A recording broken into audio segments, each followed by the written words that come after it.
fibrobronco. La idea es que todos vayan haciendo fibrobronco. Vamos a ver algunas cuestiones teóricas y después vamos a ver la segmentación por lo menos del bronquio superior derecho para que puedan entrar y ver por lo menos esa segmentación, porque no es fácil tener toda la segmentación en la cabeza, y como ha visto el otro día, vio Eliana y vio Eliseo, a medida que uno va progresando, si uno no tiene la anatomía en la cabeza de los bronquios, es muy difícil saber dónde está. Y eso es muy importante porque cuando uno hace el informe o cuando describe donde vio mucho moco, describe una atelectasia del bronquio, es muy importante porque si uno describe la lesión y no describe dónde está, es poco lo que puede hacer el kinesiólogo, es poco lo que se puede hacer desde la cirugía torácica, es poco desde un montón de cosas. ¿Se entiende el concepto? Bueno, vamos a empezar por la anatomía básica del árbol bronquial, ¿sí? Más o menos se acepta que el árbol bronquial tiene 23 generaciones de ramificaciones, desde la tráquea hasta donde se ve la carina, ¿sí? Y donde se divide en el pulmón derecho con sus dos bronquiofuentes, en tres bronquiofuentes, superior, medio, inferior, y el izquierdo con el superior e inferior, ¿sí? En el pulmón derecho vamos a tener 10 segmentos, que ya vamos a ver, y la intención mía es que ya empecemos a hablar con propiedad cuando describimos una placa de tórax, porque con esa gimnasia nos va recordando permanentemente la segmentación bronquial.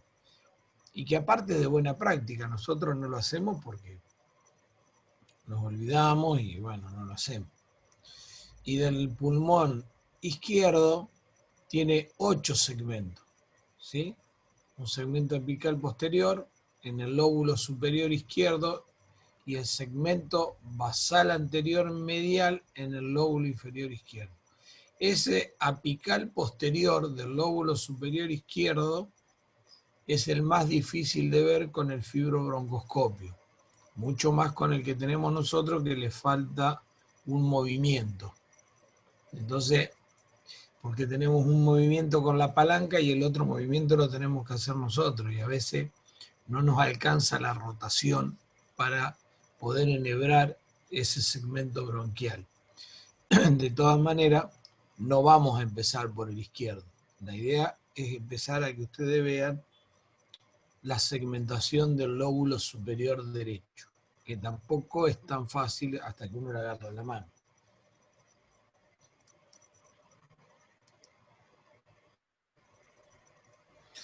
El calibre del bronquio, como ustedes se deben acordar de anatomía, un cachito. Hola. Sí,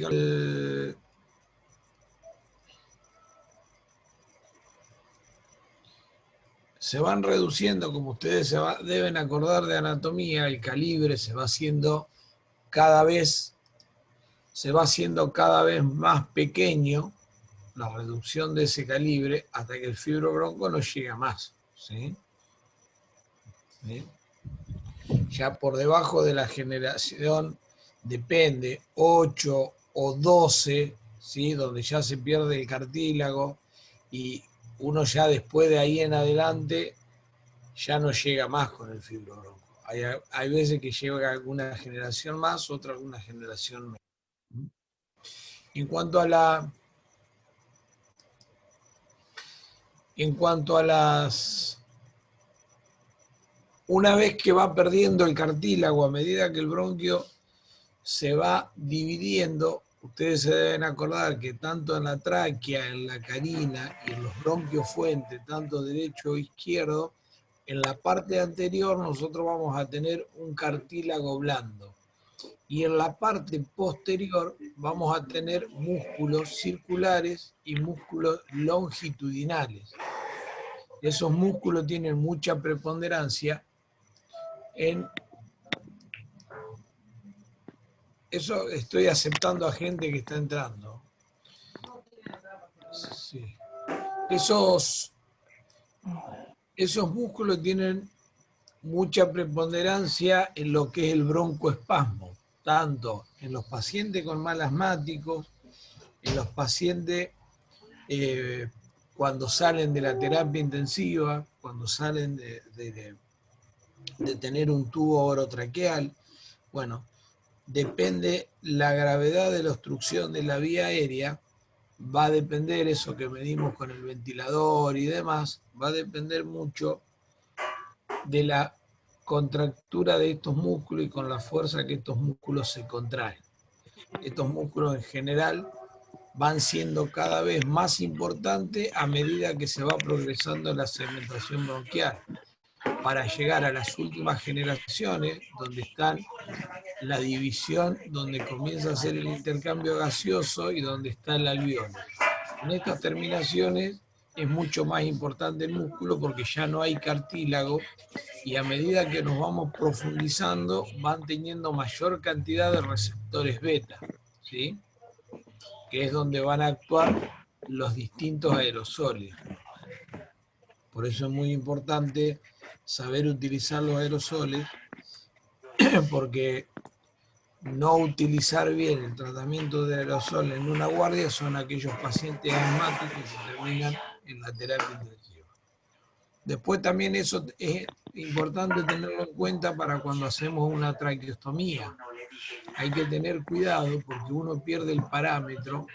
Cuando uno pasa el cartílago anterior, puede llegar a perforar la parte posterior del bronquio, y eso es un problema porque ya vamos a ver las relaciones que tiene el bronquio con los paquetes vasculares. Y ahí muy cerca de donde ustedes hacen la traqueostomía, pasa una arteria muy chiquita, rama directa de la aorta ascendente del callado aórtico, depende de dónde salga, que se llama la arteria inominada. Eso es una arteria que poco conocen, y cuando esa arteria se daña, si uno no piensa en esa arteria, el paciente se muere por una hemorragia, ¿sí? Porque pierde muchísima sangre en muy poco tiempo. Y la única forma de frenar esa hemorragia, si uno tiene la mala suerte de perforar la cara posterior del bronquio, que es prácticamente muscular, a nivel donde hacemos la tráqueo, si uno no actúa rápidamente, el paciente se muere. Y la forma de actuar rápidamente es poder abrir el esternón, ¿sí? Por abajo del manubrio del esternón. Eso hay que abrirlo como se pueda porque no hay tiempo, y si uno logra poner una pinza y que deje de sangrar, no pasa nada. Es una lesión que uno puede atar tranquilamente, hacerle un nudo a la arteria inominada, y el paciente va a andar bien y no tiene mayores complicaciones porque ahí hay muchas ramas colaterales de otras arterias. Si bien esto es muy poca, esta reacción adversa, esta iatrogenia médica se ve muy poco frecuente, pero uno tiene que tenerlo en cuenta porque cuando sucede a uno le agarra una desesperación tremenda, porque por ahí está haciéndole una tráquea a un tipo que está saliendo y lo embarramos con esta complicación, ¿no? Así que bueno, ténganlo en cuenta, la arteria nominada. Yo estoy seguro que más de uno de ustedes que hace tráquea ahora va a ir a leer bien la anatomía de esa arteria, sabiendo el riesgo que tiene. Ojalá no les pase nunca. Bueno, luego en la vía aérea seguimos progresando, vamos a tener las distintas células que vamos a encontrar en el alveolo, ¿sí? Los neumocitos tipo 1, donde se va a realizar el intercambio gaseoso, ¿sí? Estas son células simples donde tienen muy pocas organelas, estos tienen muy pocas mitocondrias, tienen muy pocas bombas activas, porque acá en realidad el intercambio es particularmente y preponderantemente por difusión, ¿sí? Es la verdadera célula del epitelio alveolar, es donde se realiza el intercambio de oxígeno y de dióxido de carbono principalmente. Lo que tienen los neumocitos tipo 1 es que estos neumocitos no se regeneran, ¿sí? Los neumocitos tipo 1 son producto de la transformación y la multiplicación de aquellos neumocitos tipo 2, ¿sí? Y más o menos duran 2 a 5 horas. Son los neumocitos tipo 2 que van perdiendo estructuras para que las células se hagan más simples y se pueda producir mejor la difusión, ¿sí? Ya que acá no hay mecanismos activos, ¿sí? No se producen neumocitos tipo 1. El neumocito tipo 1 es una progresión o una transformación del neumocito tipo 2.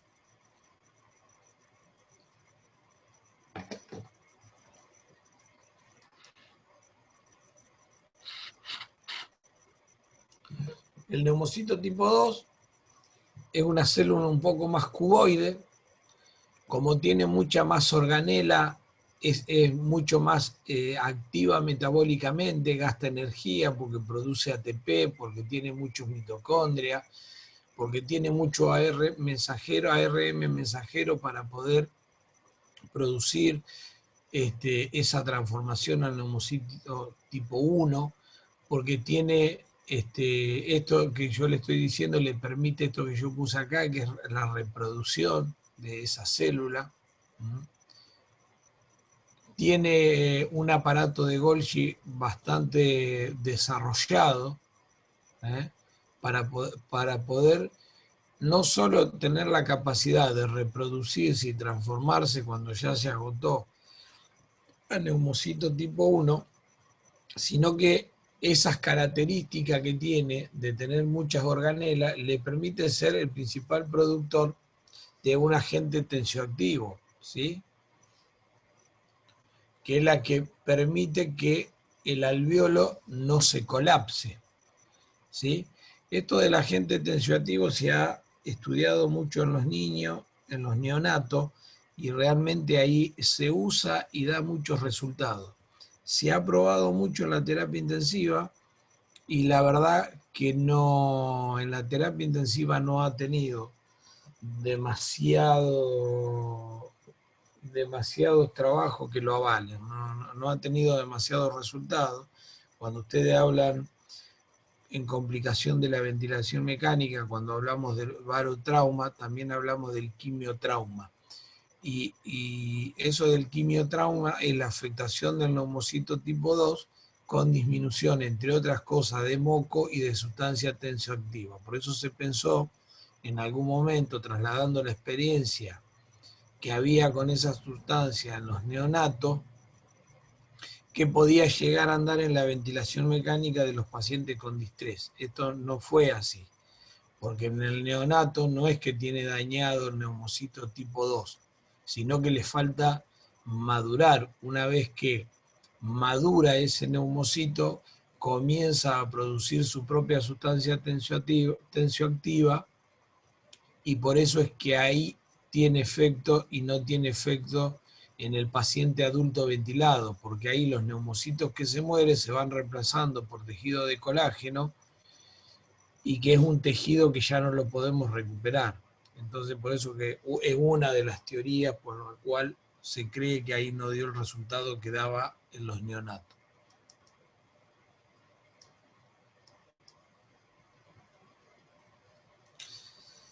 Esa sustancia tensioactiva es el surfactante que se usa hoy en los chicos, son capas lipídicas que lo que hacen es hacer de que el alveolo no se cierre.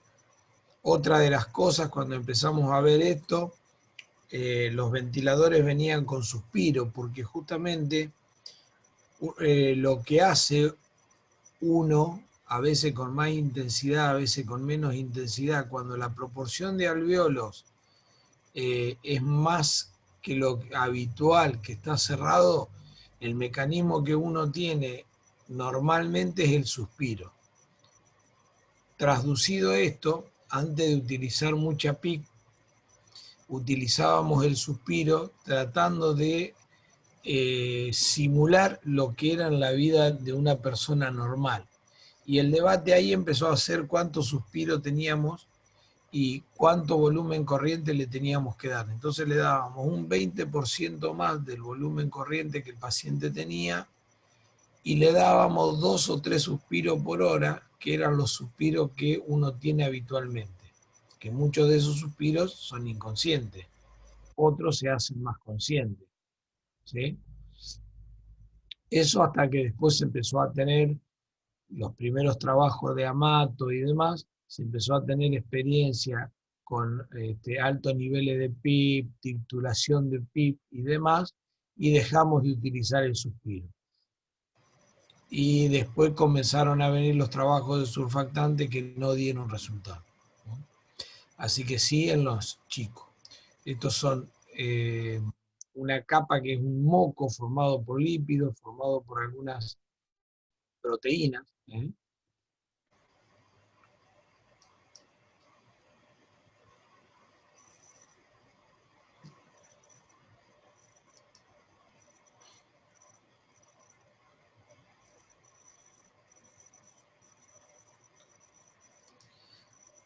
Y aparte ser la barrera de protección natural para algunos gérmenes, por supuesto, ¿no?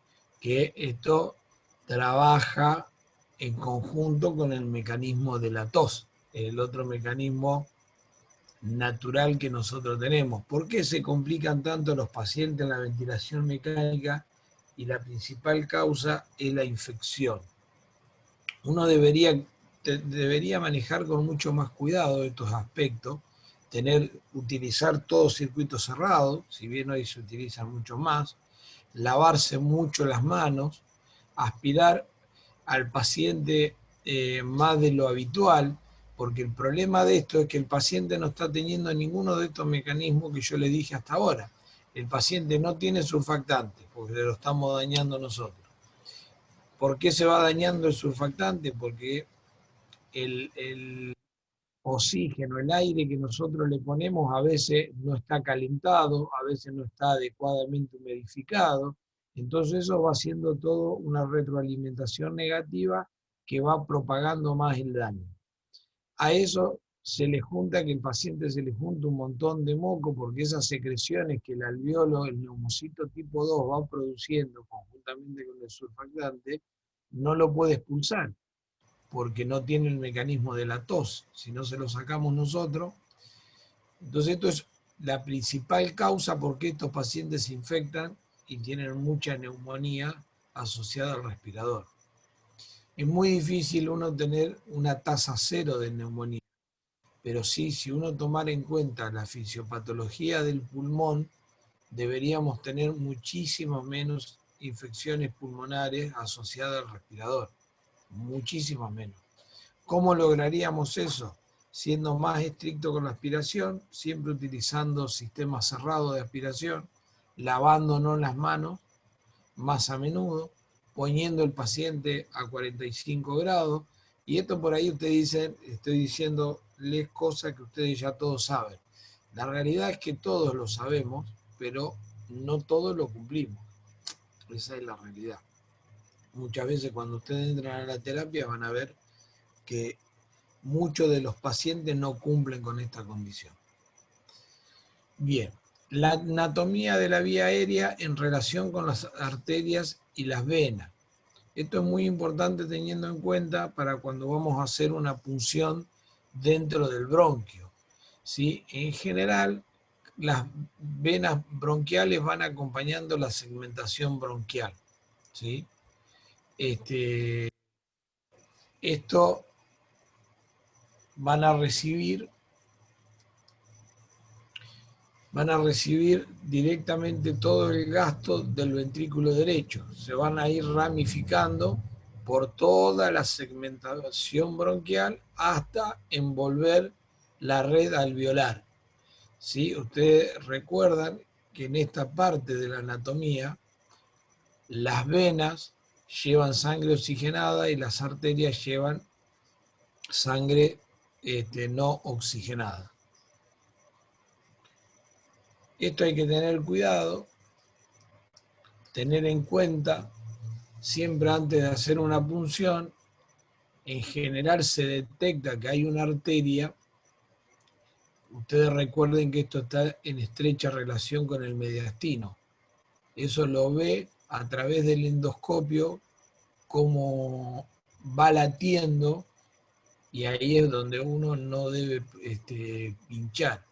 Yo no le mostré a Eliana, pero no a Eliana, yo no sé si alguna vez a Eva, porque el callado de la aorta pasa directamente donde está la carina, y ahí muchas veces uno ve cómo late eso, ¿sí? Entonces ahí debemos tener mucho cuidado. ¿Estamos hasta acá, chicos?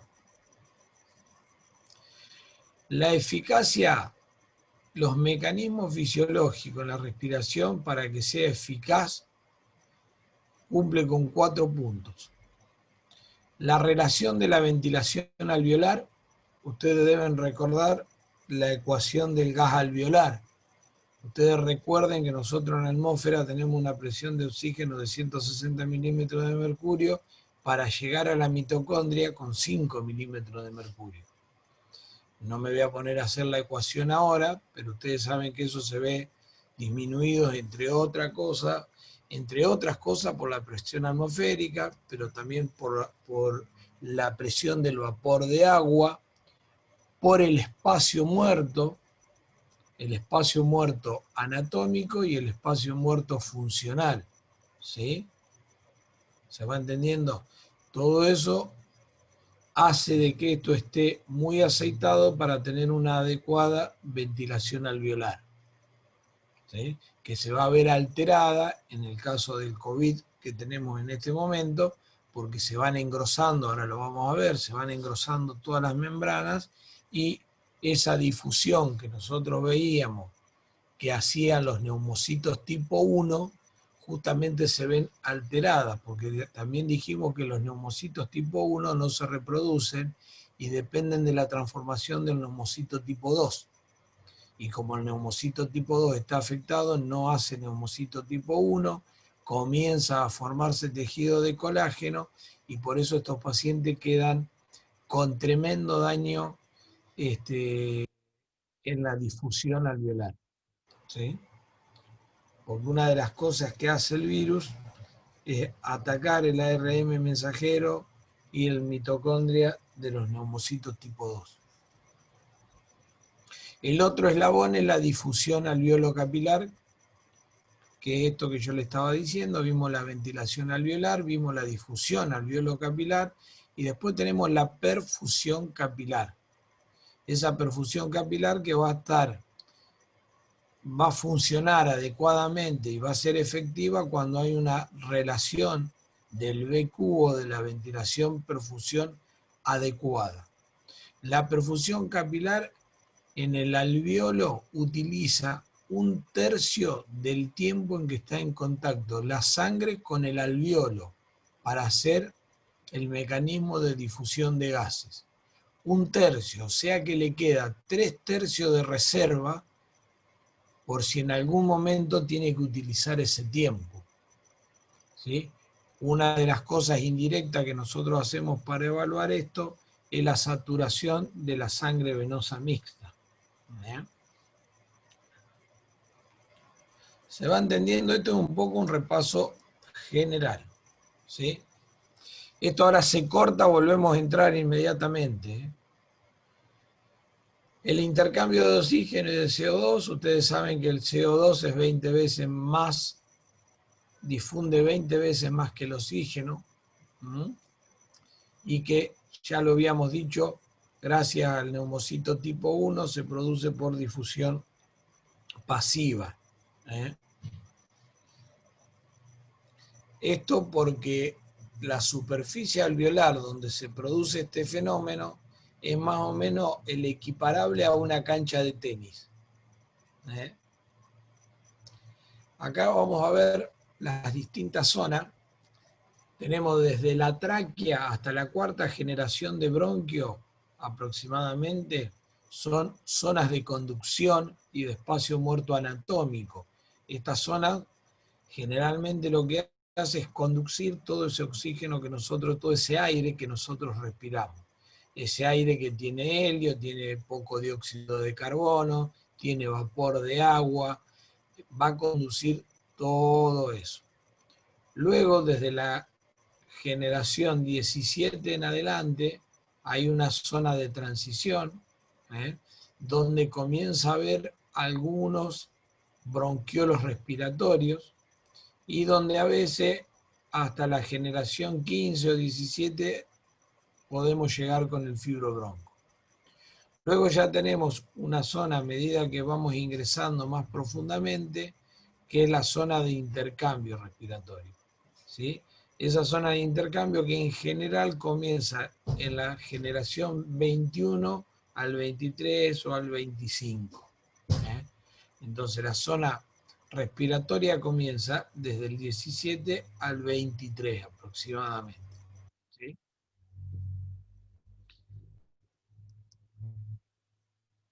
Recordar la ley de Fick, por la cual se produce la difusión y de qué depende.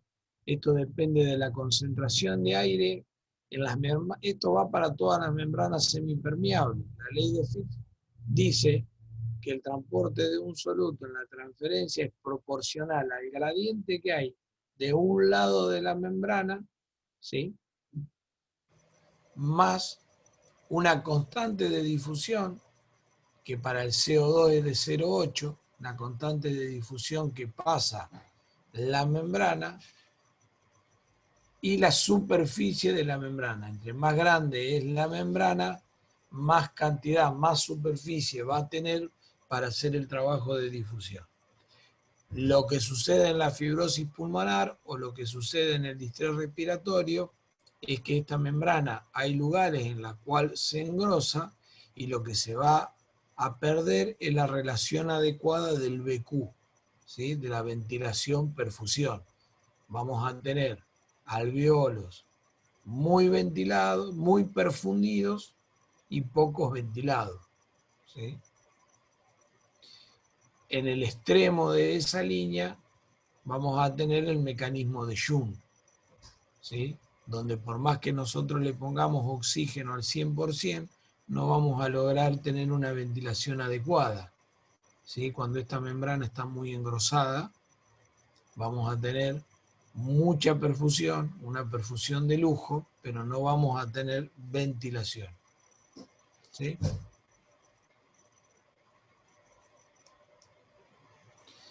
Y ahora vamos a comenzar. Esto es lo que era la fisiología. Vamos a ir comenzando de a poco con la segmentación bronquial. Ustedes acá tienen una vista anterior y tienen una vista posterior. En la vista posterior, en la vista anterior van a ver los cartílagos y entre los cartílagos también van a ver músculos. Y en la vista posterior van a ver que son anillos incompletos, ¿sí? Porque esto es todo músculo elástico. Acá tienen fibras circulares y tienen fibras longitudinales, ¿sí? Predominan las fibras circulares. Ante una obstrucción de bronquio por un cuerpo extraño, ahí predomina la fuerza de las fibras longitudinales, ¿sí?